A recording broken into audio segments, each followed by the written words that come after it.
ये हैं present address के लिए। और चेयरमैन साहब, आप उर्दू को जानते हैं। किसी एक शायर ने शायद बरसर इख्तिदार जमात के लिए ये शेर कहा होगा कि उसूल बेचकर मसनद ख़रीदने वालों, निगाह अहले वफ़ा में बहुत हक़ीर हो तुम।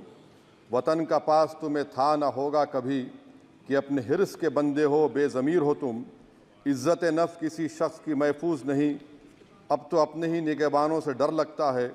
डंके की चोट पे जालिम को बुरा कहता हूँ, मुझे सूली से न जिंदानों से डर लगता है। मोहतरम चेयरमैन साहब, मैं आज इन लोगों की तरफ से बोल रहा हूँ जो दिखते तो हैं, जिनके बारे में बात तो होती है मगर उनकी कोई नहीं सुनता। मैं उनके बारे में बोल रहा हूँ जिनके बारे में वज़ीर आज़म मोदी ने कहा था कि घुसपैठी है। मैं उन बेटियों और माओं के बारे में कह रहा हूँ जिनके बारे में मोदी ने कहा कि ज़्यादा बच्चे पैदा करते। मैं उन मासूम नौजवानों के बारे में कह रहा हूँ जिनको मॉब लिंचिंग के ज़रिए मारा जा रहा है। मैं उन बेज़ुबान माँ और बाप के बारे में बोल रहा हूँ जिनकी औलाद आज इस हुकूमत के गलत कानून के चक्कर में जेलों में सड़ रहे हैं।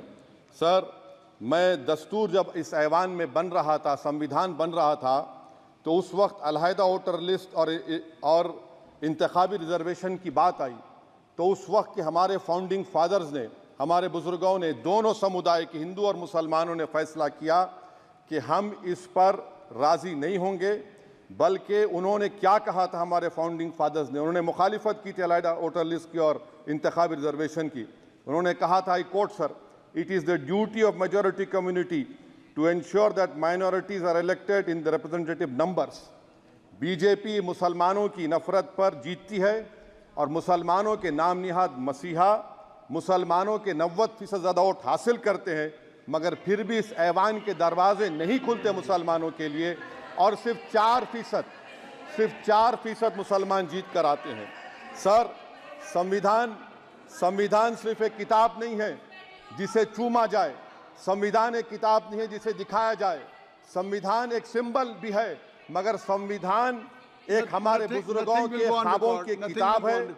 हमारे जमहूरियत को हमारे बुजुर्गों ने इस तरह समझा, हमारे फाउंडिंग फादर्स ने इस तरह जमहूरियत को समझा कि इसमें हर समुदाय और मजहब और समाज के मानने वाले लोगों की राय को शामिल किया जाएगा इस मुल्क को चलाने के लिए। मगर इस ऐवान में सिर्फ 4% मुसलमान जीत कर आते हैं। मैं संविधान से जो मोहब्बत के दावे करते हैं उनसे कहूँगा कि कभी उठाकर पढ़ो कॉन्स्टिट्यूएंट असेंबली डिबेट्स में कि नेहरू ने, HC मुखर्जी ने, सरदार हुकुम सिंह ने माइनॉरिटीज़ के बारे में क्या कहा था। सर, वतन अजीज़ का मुस्तकबिल कैसा होगा जब बीजेपी मुझे गायब करना चाहती है और दीगर हिज़्ब इख्तिलाफ की पार्टियां के लिए मेरा वजूद सिर्फ वोट डालना और अपनी खबर में जाकर सो जाना है। इसीलिए आप देखते हैं कि समाजी इंसाफ है सर कि 4% मुसलमान जीत कर आते हैं। सर, इस ऐवान में OBC समाज के MP अब अपर कास्ट के MP के बराबर हो चुके हैं। OBC समाज के MP अब अपर कास्ट MP के बराबर हो चुके हैं और 14% मुसलमान सिर्फ 4% जीत कर आते हैं। CSDS का डेटा ये बताता है कि इस मुल्क में जो वोट बैंक है, जो एक मुश्त वोट डालता है, वो अपर कास्ट का है। मुसलमान का कभी ना वोट बैंक था ना कभी रहेगा। सर, 4 जून के बाद 6 मुसलमानों की मॉब लिंचिंग हुई। 11 घरों को मध्य प्रदेश में मोदी के बुलडोजर ने निस्तो नाबूद कर दिया। हिमाचल प्रदेश में एक मुसलमान की एक दुकान को लूट लिया गया और हिज़्ब इख्तिलाफ की पार्टियों की तरफ से सन्नाटा है।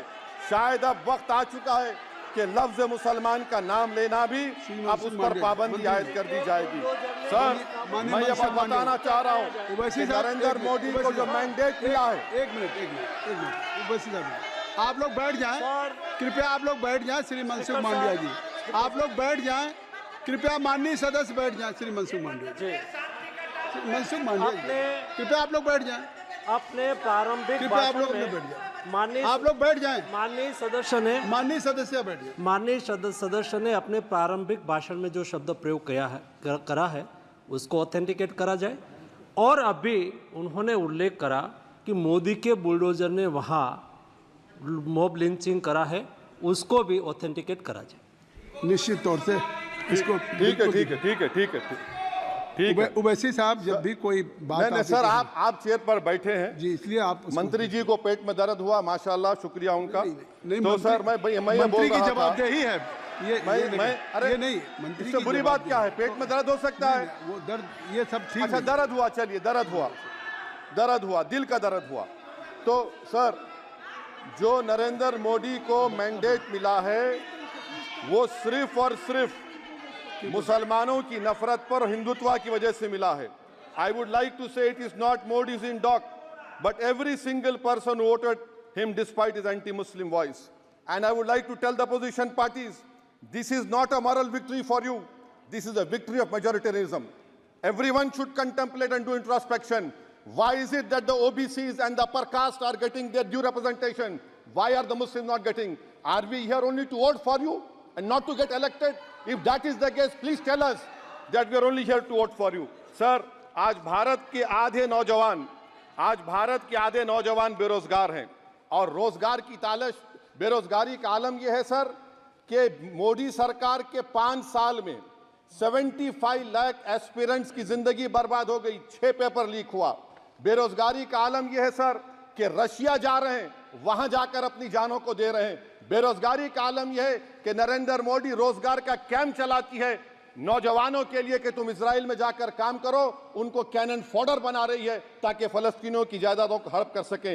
ये भी कंक्लूड कर। अरे सर, मेरा टाइम है। कहाँ टाइम है सर? आप ये टाइम ले लिए मेरा। सर, मैं 2 मिनट दीजिए। ये विश्वगुरु की पॉलिसी है। इजराइल को 27 टन हथियार जा रहा है। 9 मिलियन भारत के लोग गल्फ में काम करते हैं। क्या असर पड़ेगा? 47,000 इजरायली फलस्तीनी मार चुके हैं। क्या है हमारी पॉलिसी सर? क्यों हथियार दे रहे हैं सर? नस्लकशी हो रही है। सदर जमहूरिया के खुतबे में राष्ट्रपति के सर, मैं उसी पे बोल रहा हूं सर, उसमें लिखा हुआ है फॉरेन पॉलिसी के ऊपर, आप पैराग्राफ नंबर 25 देख लीजिए। सदर जमहूरिया में सैचुरेशन अप्रोच है। क्यों नहीं मोदी सरकार माइनॉरिटीज को तीनों स्कॉलरशिप को डिमांड करती है सर? उसको आपने बजट कम कर दिया।